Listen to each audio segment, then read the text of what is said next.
નમસ્કાર વિદ્યાર્થી મિત્રો, હું છું દેવેન ગોહિલ અને સ્વાગત છે તમારું આપણી આ YouTube ચેનલમાં. વિદ્યાર્થી મિત્રો, આપણી આ ચેનલને લાઈક કરજો, શેર કરજો અને સબસ્ક્રાઇબ કરજો. તો મિત્રો, આજે આપણે અભ્યાસ કરવાનો છે degrees of comparison. Degrees of comparison એટલે થાય છે તુલનાની જુદી જુદી કક્ષાઓ.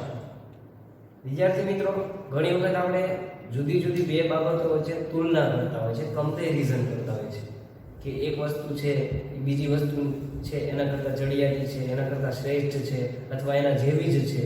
તો એક બાબતને બીજી બાબત સાથે જે આપણે તુલના કરીએ છીએ એને આપણે કમ્પેરિઝન કહીએ છીએ. તુલનાને કહીએ છીએ કમ્પેરિઝન. અને એના માટે ડિગ્રીઝ વપરાય છે. જુદી જુદી 3 ડિગ્રીઓ છે. ડિગ્રીઝ એટલે થાય છે કક્ષાઓ. તો જુદી જુદી 3 ડિગ્રીઝ છે મિત્રો. તો પહેલા તમે એ જાણી લો કે ડિગ્રીઝ છે એ કઈ કઈ છે. તો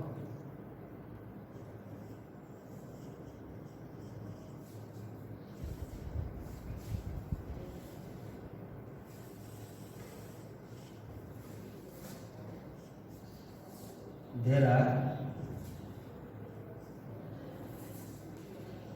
3 types of degrees.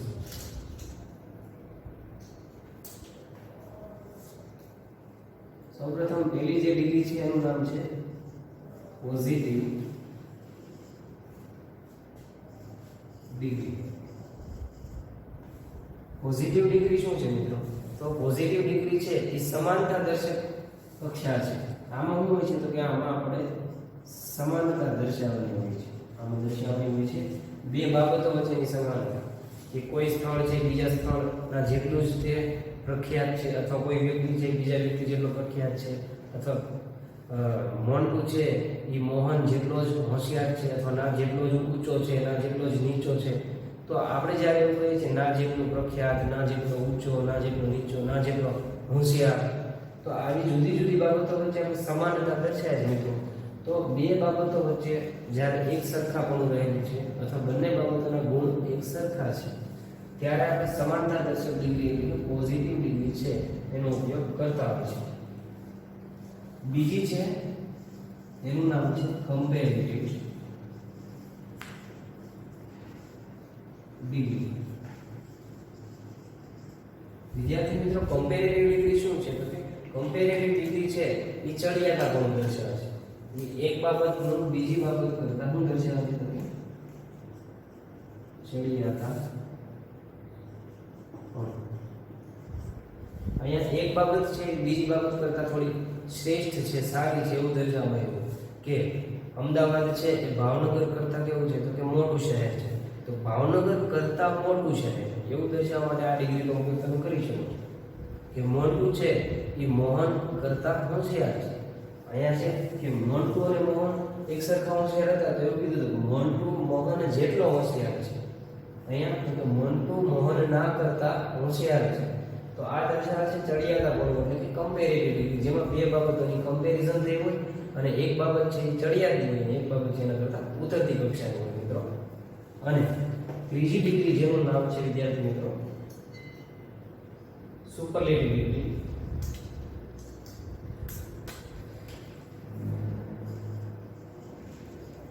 Superlative degree. Superlative degree એટલે મિત્રો શું થાય છે તો કે સુપરલેટિવ ડિગ્રી એટલે થાય છે શ્રેષ્ઠતા દર્શક કક્ષા. શ્રેષ્ઠતા દર્શક કક્ષા. સુપરલેટિવ એટલે થાય છે શ્રેષ્ઠતા દર્શક કક્ષા. તો સુપરલેટિવ ડિગ્રીમાં શું હોય છે કે કોઈ એક બાબત છે એ બીજી બધી જ બાબતો કરતા કેવી છે તો કે સર્વશ્રેષ્ઠ છે, ચડિયાતી છે. કે અમદાવાદ ગુજરાતનું સૌથી વિકસિત સિટી છે એવું કેવું છે. ગુજરાતના બધા જ સિટીઓ કે બધા જ જિલ્લાઓ કરતાં સૌથી વિકસિત જે અમદાવાદ છે એવું કેવું છે. તો બધી જ બાબતોમાં કોઈ એક બાબત શ્રેષ્ઠ હોય ત્યાં તમે સુપરલેટિવ ડિગ્રી છે એનો ઉપયોગ કરી શકો છો. કે માની લો કે વર્ગખંડમાં મોન્ટુ સૌથી હોશિયાર છોકરો છે, બધા જ વિદ્યાર્થીઓમાં સૌથી હોશિયાર મોન્ટુ છે. તો એવું કહેવા માટે આપણે શ્રેષ્ઠતા દર્શક એટલે કે સુપરલેટિવ ડિગ્રીનો ઉપયોગ કરી શકીએ છીએ. તો આ વિદ્યાર્થી મિત્રો મુખ્યત્વે 3 ડિગ્રી અને ડિગ્રીનો ઉપયોગ આપણે ક્યારે કરી શકીએ તો કે બે બાબત વચ્ચે સમાનતા, એક બાબત છે બીજી બાબત કરતાં ચડિયાતી અને એક બાબત છે એ બધામાં ચડિયાતી હોય તો બધામાં શ્રેષ્ઠ હોય એવું દર્શાવવા સુપરલેટિવ ડિગ્રી આપણે ઉપયોગમાં લેતા હોઈએ છીએ. હવે આપણે શું કરીએ મિત્રો તો કે 1/1 દરેક ડિગ્રી છે એ સમજવાની કોશિશ કરીએ.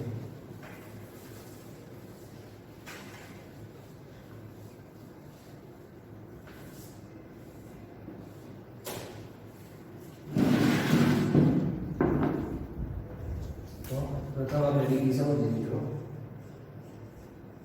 समानता दर्शक कक्षा એટલે પોઝિટિવ ડિગ્રી. સમાનતા દર્શક કક્ષા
પોઝિટિવ ડિગ્રી એટલે સમાનતા દર્શક કક્ષા.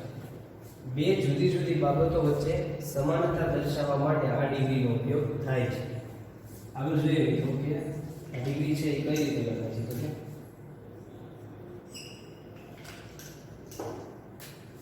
અહીં બે બાબતો વચ્ચે સરખાપણું દર્શાવવા માટે એસ પ્લસ વિશેષણ પ્લસ એસ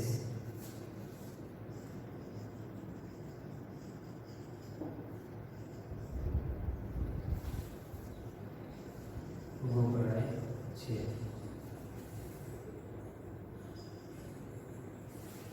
તો વિદ્યાર્થી મિત્રો અહીંયા આપણે બે બાબતો વચ્ચે જ્યારે સમાનતા દર્શાવી છે ત્યારે કોનો ઉપયોગ થાય છે તો કે એસ પ્લસ વિશેષણ પ્લસ એસ નો ઉપયોગ થાય છે.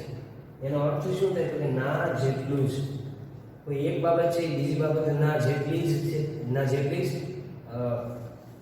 એક સરખી છે એ અર્થમાં અહીંયા એસ પ્લસ વિશેષણ પ્લસ એસ છે એ મુકાય છે.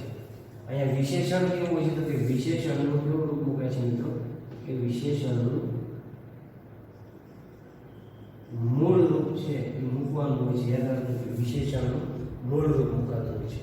આ વિશેષણ એટલે શું આપણે ઓલરેડી આના પહેલાના વિડિયો લેક્ચરમાં જોયું છે મિત્રો. એમ છતાં એને પણ જોઈ લીધું. વિશેષણ એટલે શું થાય છે વિશેષણ એટલે થાય છે એડજેક્ટિવ. વિશેષણ આપણે સમજીએ કે વિશેષણ એટલે થાય એડજેક્ટિવ. એનું કામ શું છે તો કે નામના અર્થમાં વધારો કરો. અને એને કઈ રીતે તમે શોધી શકો તો કે કેવું કેવા કેવી અથવા કેવું આ ચાર પ્રશ્નો વડે તમે વાક્યમાં રહેલા વિશેષણને શોધી શકો છો મિત્રો. તો વિશેષણ એટલે એડજેક્ટિવ નામના અર્થમાં વધારો કરે છે અને જાતિવાચક નામની આગળ લખાતું હોય છે. કઈ રીતે ઓળખવાનું તો કે કેવું કેવા કેવી અને કેવો આ પ્રશ્નો વડે તમે વિશેષણને ઓળખી શકો છો વિદ્યાર્થી મિત્રો.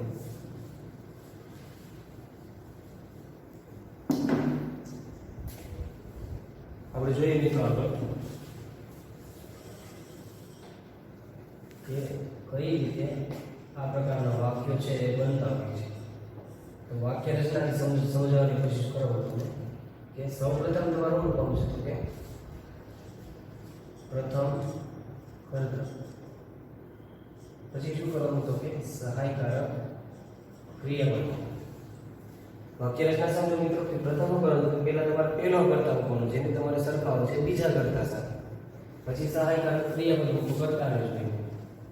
ત્યારબાદ તો કે એઝ પ્લસ વિશેષણ પ્લસ એસ પછી શું કરો તો કે બીજો કર્તા છે એને ત્યાં લખો.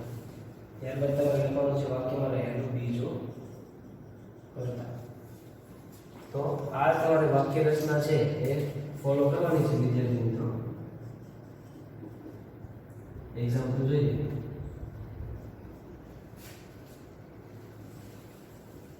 Rohan is a tall boy. Mohan is a tall boy. તો અહીંયા આપણે કીધું છે કે રોહન છે એ કેવો છે તો ટોલ છે અને મોહન છે એ કેવો છે તો એ પણ ટોલ છે, ઊંચો છે. તો બંને છે એની માટે વિશેષણ કયું આપ્યું તો કે ટોલ. કેવો છોકરો તો કે ઊંચો છોકરો છે. કેવો પૂછતા તમને વિશેષણ મળ્યું અને બંને માટે એક સરખું છે કે બંને ઊંચા છે.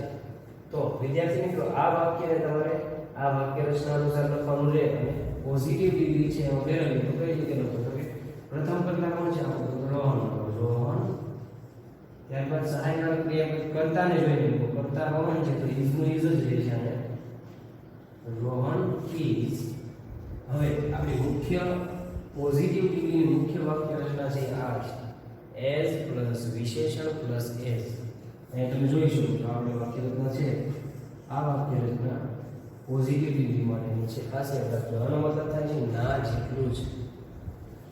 Rohan is as tall as Mohan. તો આ રીતે મિત્રો તમે વાક્યમાં જો કે રોહન પ્રથમ કર્તા સહાયકારક ક્રિયાપદ તો કે is, ત્યારબાદ as વિશેષણ તો કે tall અને વળી પાછું as. બે વાર as શા માટે? કેમ કે ના જેટલું એવું કહેવા માટે, ના જેટલો ઊંચો એવું કહેવા માટે as tall as લખ્યું છે મિત્રો. as tall as એટલે થાય છે ના જેટલો જ ઊંચો. કોના જેટલો તો કે બીજો કર્તા છે એનું નામ કોણ છે અહીંયા બીજો કર્તા તો કે મોહન છે. વાક્ય 2 જોઈએ. સુરત is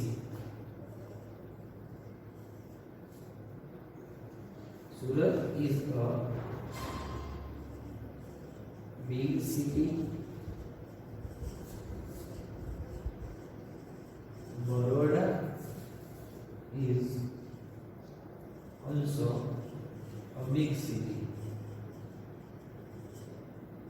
વાક્યમાં કહ્યું છે કે સુરત છે એ મોટું શહેર છે, સિટી છે, અને બરોડા પણ મોટું સિટી અથવા તો શહેર છે. તો બંને મોટા શહેર છે એવું આપણે આ ડિગ્રી વડે દર્શાવવું છે કે સુરતના જેટલું જ બરોડા મોટું છે. એવું કહેવા માટે તમે શું કહી શકો કે Surat is as big as Baroda. મિત્રો અહીંયા આપણે વિશાળ શબ્દ ઉપયોગ કરો કેમ કે સ્થળની દ્રષ્ટિએ બિગ એટલે મોટું ન કહી શકાય. અહીંયા આપણે શબ્દ વાપરી શકીએ લાર્જ. યાદ રાખજો ખાસ કયો શબ્દ આવ્યો કે બિગ નો લખી શકાય. સ્થળ છે એટલે લાર્જ શબ્દ મૂકવો જરૂરી બને. Surat is a large city. Baroda is also a large city. અહીંયા વિશેષણ છે લાર્જ. બિગ શબ્દ આપણે આ માટે સ્થળ માટે વાપરી શકતા નથી. Surat is as large as Baroda. કે સુરત બરોડા જેટલું જ વિશાળ છે. અને સિટી લખવું તો લખીશું Surat is as large as Baroda. પણ પછી સિટી લખવાની જરૂર રહેતી નથી મિત્રો, કારણ કે વાક્યમાં જો સિટી મૂકશો તો વાક્ય છે એ અનુકૂળ નહીં બને. તો આ રીતે તમે પોઝિટિવ ડિગ્રી છે એનો ઉપયોગ કરી શકો છો. અમુક એવા એક્ઝામ્પલ કે જે તમને ડિગ્રી સમજે એટલા માટે અહીં લખું છું મિત્રો. as fast as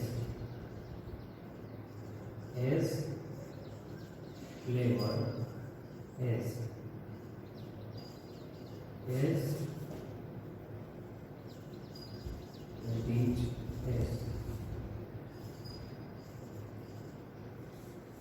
as big as.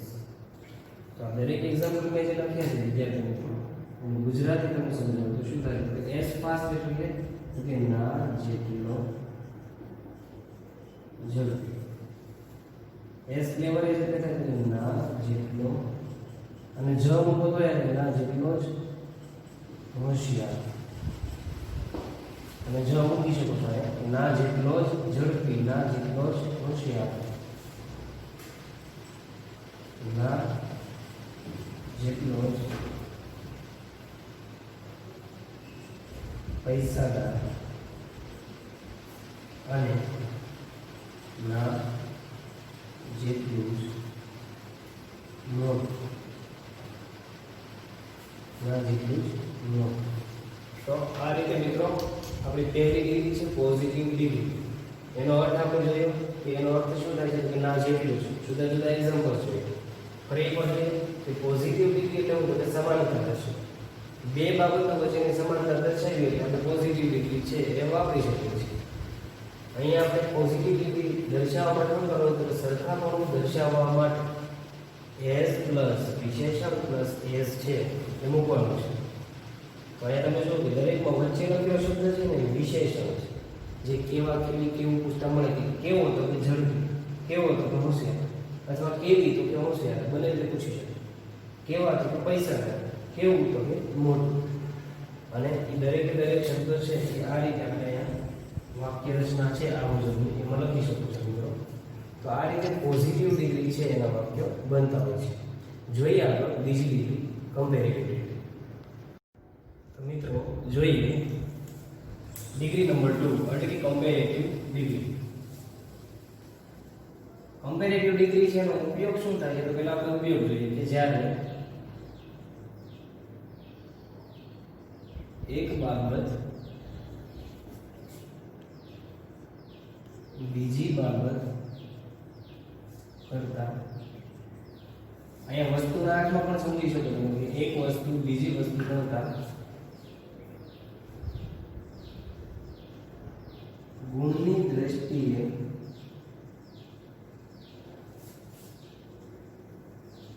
ચડિયાતી હોય ત્યારે કમ્પેરેટિવ ડિગ્રી વપરાય છે. વિદ્યાર્થી મિત્રો કમ્પેરેટિવ ડિગ્રી એટલે શું તો કે તુલના કરવા માટે વપરાતી કક્ષા. કમ્પેરિઝન એટલે કે તુલના કરવા માટે વપરાતી કક્ષા. કે એક બાબત અથવા એક વસ્તુ, એક વ્યક્તિ, એક સ્થળ બીજી બાબત બીજી વસ્તુ કે બીજા સ્થળ કરતા ચડિયાતું હોય તો એવા સમયે તમે શું ઉપયોગ કરી શકો છો કમ્પેરેટિવ ડિગ્રી છે એનો ઉપયોગ કરી શકો છો.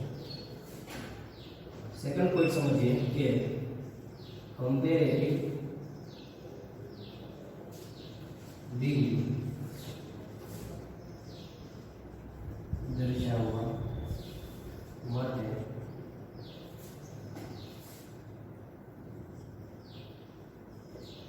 વિશેષણને ઈઆર પ્રત્યે લાગે છે, ત્યારબાદ ધ્યાન મુકાય છે.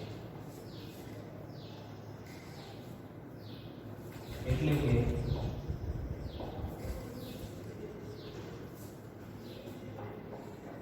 વિશેષણ પછી વિશેષણને તમારે શું કરવાનું છે ઈઆર લખવાનું પ્લસ ધ્યાન. વિશેષણ ઈઆર પ્લસ ધ્યાન. આ રીતે તમે કમ્પેરેટિવ ડિગ્રી છે એ દર્શાવી શકો છો વિદ્યાર્થીઓ.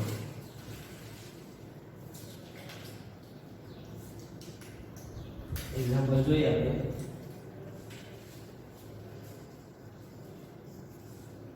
માની લો ટોલ શબ્દ છે તો ટોલ એટલે થાય ઊંચું, પણ હવે આપણે વિશેષણને ઈઆર લગાવીએ તો શું બનશે તો કે ટોલર, ત્યારબાદ ધ્યાન, ટોલર ધ્યાન. તો ટોલર ધ્યાન એટલે વિદ્યાર્થી મિત્રો શું થાય તો કે ના કરતા ઊંચું. ટોલ એટલે થાય તો કે ઊંચું, પણ ટોલર ધ્યાન એટલે વિદ્યાર્થી મિત્રો શું થાય તો કે ના કરતા ઊંચું. તો આ રીતે વિશેષણ છે તલ, તો વિશેષણને જ્યારે તમે ઈઆર લગાડશો, બે પ્રત્યય મૂકશો તો કે ઈઆર લગાડશો, અને ધ્યેન એટલે થાય છે ના કરતા. તો ઈઆર મૂકીને ધ્યેન મૂકશો એટલે વાક્યમાં તમે શું કરી શકશો તો કે એક બાબતને બીજી બાબત સાથે કમ્પેર કરી શકશો. એની કમ્પેરિઝન છે એ બીજી ડિગ્રીમાં થશે, કમ્પેરેટિવ ડિગ્રીમાં. પરંતુ મિત્રો ઘણીવાર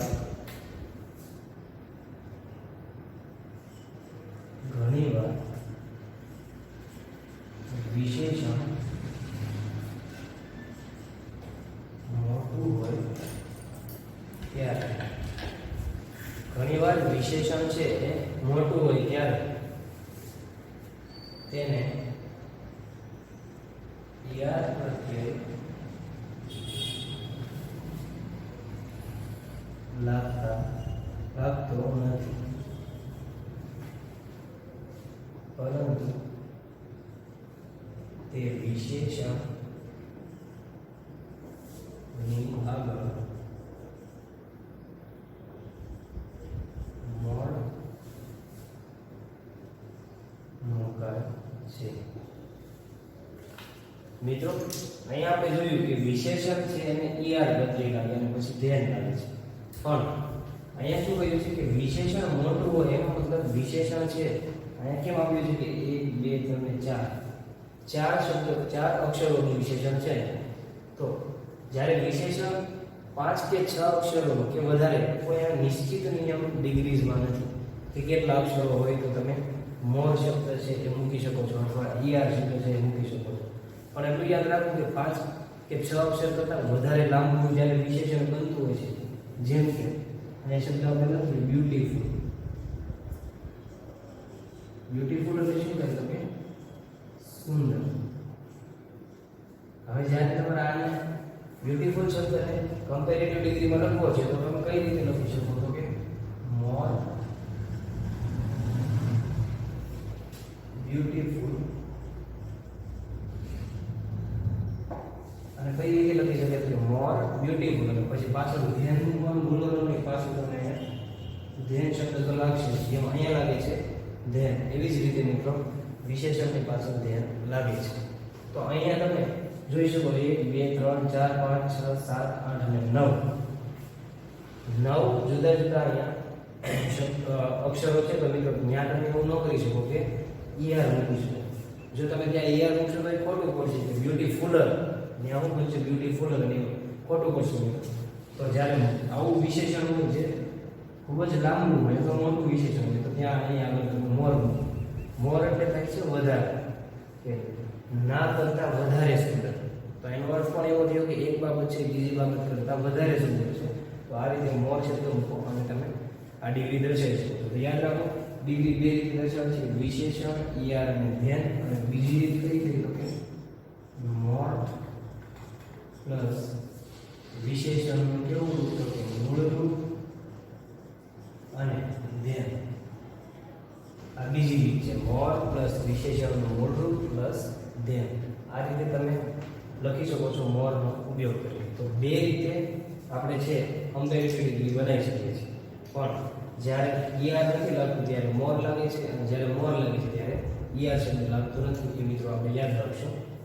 એક્ઝામ્પલ જોઈએ, પણ એની પહેલા આપણે વાક્ય રચના સમજવી જરૂરી છે મિત્રો. આપણે વાક્ય રચના સમજીએ.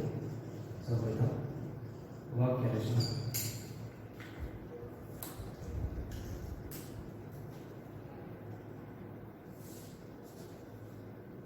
હવે તમારે કેવું લખવાનું તો કે સૌપ્રથમ કોને લખવાનું તો કે જે ચડિયાતી કક્ષાનો કરતા પ્લસ સહાયકારક ક્રિયાપદ. ત્યારબાદ તો કે વિશેષણ, આને બે રીતે લખવાનું છે વિદ્યાર્થી મિત્રો. વિશેષણ અને વિશેષણને શું લખ્યું તો કે ઈઆર, બીજી રીત કઈ છે તો કે મોર પ્લસ વિશેષણ. બે રીતે આગળ વાક્ય રચના બનતી છે. યાદ રાખજો મિત્રો કે એક કઈ રીતે તો કે વિશેષણ અને વિશેષણને શું લખ્યું છે તો કે ઈઆર લખ્યું છે. બીજું તો કે મોર પ્લસ વિશેષણ. ત્યારબાદ આગળ વાક્ય રચના કન્ટિન્યુ રહેશે કે પ્લસ ધેન, ત્યાર પછી તો કે ઉત્તરથી કક્ષાનો બીજો કર્તા. અહીંયા પ્રથમ કર્તા છે ચડિયાતી કક્ષાનો, જે ચડિયાતો છે. કે માની લો કે કચ્છ છે એ ગુજરાતમાં, આપણે જોઈએ કે કચ્છ છે એ અમદાવાદ કરતા વિશાળ છે. તો અહીંયા કચ્છ છે એ અમદાવાદ કરતા વિશાળ છે એવું દર્શાવું તો ચડિયાતું કોણ કહેવામાં, અમદાવાદ કે કચ્છ? તો કે કચ્છ. તો અહીંયા તમે પ્રથમ કર્તા તરીકે કચ્છ લખીશું. કચ્છ ઇઝ, સહાયકાર ક્રિયાપદ મૂકો ઇઝ. પછી શું કરવાનું કે વિશેષણને ઈઆર લાગે છે અને આગળ મોર લાગે છે. પણ જુઓ કે વિશેષણ કયું છે, નાનું છે કે મોર? તો કે લાર્જ. લાર્જ એટલે થાય છે વિશાળ. તો લાર્જ શબ્દને શું લાગે છે? તો કે ઈઆર લાગે છે. મોર એની આગળ મુકાતું નથી. તો કચ્છ ઇઝ, આપણે લખતા જાય વિદ્યાર્થી મિત્રો તમને સમજાય. કચ્છ ઇઝ, વિશેષણને ઈઆર લગાવ્યો તો વિશેષણ કીધું તો કે વિશાળ એટલે કે લાર્જ.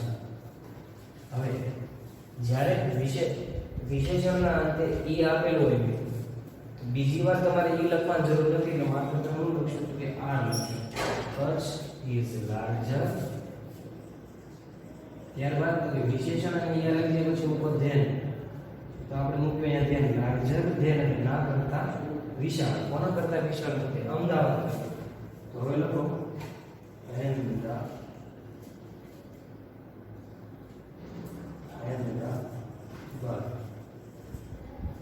તો વિદ્યાર્થી મિત્રો જોઈ શકો છો કે પ્રથમ કરતા તો કે આપણે ચડિયાતો કરતા છે કચ્છ. પછી એની કરતા જે નાનું છે એ કોણ? તો કે અમદાવાદ છે. વિસ્તારની દ્રષ્ટિએ જુઓ તો કચ્છ ઇઝ, પછી લાર્જ શબ્દ આપણે વિશેષણ હતું એને શું લગાવ્યું તો કે ઈઆર લગાવ્યું. એમાંય માત્ર આર જ લાગ્યું કેમ કે ઈ આપેલો હતો, બરાબર. તો અહીંયા મોર લાગતું નથી મિત્રો. આગળ જોઈએ બીજું આપણે એવું કેવું છે કે સોના છે એ મોના કરતા વધારે સુંદર છે. સોના છે એ મોના કરતા વધારે સુંદર છે. તો સુંદર વધારે કોણ છે એનું નામ પહેલા લખો. કેમ કે ચડિયાતું કોણ છે? તો કે સોના. તો લખી શકો તમે કે સોના ઇઝ. પછી સુંદર માટે કયું વિશેષણ છે આપણે તો કે બ્યુટીફુલ. તો અહીંયા જોયું આપણે કે બ્યુટીફુલ શબ્દ છે અને ઈઆર લાગી ન છે એને શું લાગે? તો કે મોર લાગે. તો સોના પછી સહાયકાર ક્રિયાપદ ઇઝ. હવે હું મૂકશું કે મોર પ્લસ વિશેષણ એટલે કે મોર પ્લસ વિશેષણનું મોડું. તો શું આવશે? સોના ઇઝ મોર બ્યુટીફુલ. અને ત્યારબાદ ધેન મૂકો ધેન. હવે કોના કરતા એ સુંદર નથી? તો કે મોના કરતા. તો મોના આટલી બધી સુંદર નથી જેટલી સોના છે. તો મોના છે એની કરતા ઓછી સુંદર છે. તો જે ઉતરતી કક્ષાનું છે એનું નામ છેલ્લે લખો. એનું નામ કોણ આવે? મોના છે એ ઉતરતી કક્ષામાં આવે તો ત્યાં લખો મ. તો આ રીતે વિદ્યાર્થી મિત્રો તમે વાક્ય રચનાના આધારે જોઈ શકો કે કમ્પેરેટિવ ડિગ્રીમાં પ્રથમ કોને મૂકવાનું તો કે ચડિયાતો કરતા. ત્યારબાદ સહાયકારક ક્રિયાપદ મૂકો. પછી તો કે પછી વિશેષણને ઈઆર લાગે છે કે મોર લાગે છે તપાસી લો. ઈઆર લાગ્યું તો ઈઆર લગાડીને લખો. જો મોર લાગે છે તો પહેલા મોર લખો, ત્યારબાદ વિશેષણનું મૂળ રૂપ લખો. ફરીથી ઈઆર લખશો નહીં. ત્યાર પછી તો કે ધ્યાન, અને પછી તો કે બીજો કરતા છે ઉતરતી કક્ષાનો છે. તો આપણે જોઈ કમ્પેરેટિવ ડિગ્રીના એક્ઝામ્પલ જોઈએ છે મિત્રો આગળ.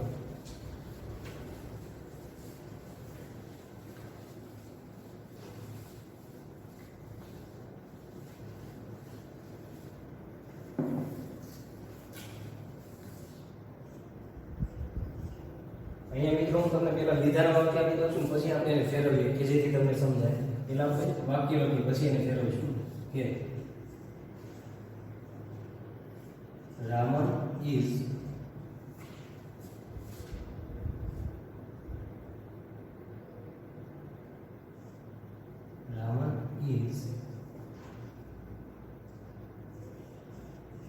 clever. Clever boy, but Manav is not so clever. લખ્યું છે કે રામન જે ક્લેવર છોકરો છે, હોશિયાર છોકરો છે. પછી જો Manav is not so clever. Not so એટલે શું થાય કે વધારે પડતો નથી. કોના જેટલો નથી કે રામન જેટલો નથી. કે માનવ ઇઝ નોટ સો ક્લેવર. માનવ હોશિયાર તો છે જ, પણ નોટ સો ક્લેવર, એટલો બધો હોશિયાર નથી. તો આમાં તમે પેલા એ નક્કી કરી લો કોણ ચડિયાતી કક્ષામાં આવે, તો કે રામન છે એ ચડિયાતી કક્ષામાં આવે, એ હોશિયાર છે. માનવ છે કેવો છે કે વધારે હોશિયાર નથી એવું કહ્યું છે, એટલે હોશિયાર છે પણ વધારે નથી. તો ચડિયાતી કક્ષાનું નામ છે, એનું નામ પેલા લખ્યું કે રામન. ત્યાર પછી સહાયક ક્રિયાઓ લખ્યું કે રામન ઇઝ. પછી નક્કી કરો કે વિશેષણને ઈઆર લાગશે કે મોર લાગશે. તો કે અહીંયા ક્લેવર શબ્દ છે, તો આને શું મૂકી શકો કે ક્લેવર અને ઈઆર શબ્દ લાગે છે. મિત્રો યાદ રાખજો કે ક્લેવર શબ્દ છે એને ઈઆર લાગે છે. Raman is clever boy. જો બોય લખવાની જરૂર રહેતી નથી, કેમ કે વાક્યમાં કોઈ બીજો કરતા છે એ રહેલો છે. રામન ઇઝ ક્લેવરર ધેન શબ્દ મૂકવો જરૂરી છે કે વિશેષણને એ આવે એટલે તરત ધેન આવશે, એટલે બોય શબ્દ ની આની હોય ક્લેવરર ધેન. અને કોના કરતા તો બીજા છોકરાનું નામ લખી લેશું ધેન માન. તો આ વાક્ય ટૂંકમાં થઈ ગયું અને તમને વાક્યમાં પણ ખ્યાલ પણ આવી જાય કે કોણ ચડિયાતી કક્ષામાં રહેલું છે, કોણ ઉતરતી કક્ષામાં છે. કે રામન છે એ માનવ કરતા હોશિયાર છે, ક્લેવરર ધેન માનવ. તો આ રીતે મિત્રો અહીંયા આપણે કમ્પેરેટિવ ડિગ્રી છે એના એક્ઝામ્પલ્સ. તો મિત્રો આજે આપણે અભ્યાસ કર્યો પોઝિટિવ ડિગ્રી અને કમ્પેરેટિવ ડિગ્રીનો. હવે પાછા વિડીયો લેક્ચરમાં મળશું ત્યારે ત્રીજી ડિગ્રી એટલે કે સુપરલેટિવ ડિગ્રીનો અભ્યાસ કરીશું. ત્યાં સુધી વિદ્યાર્થી મિત્રો ગુડ બાય, જય હિન્દ.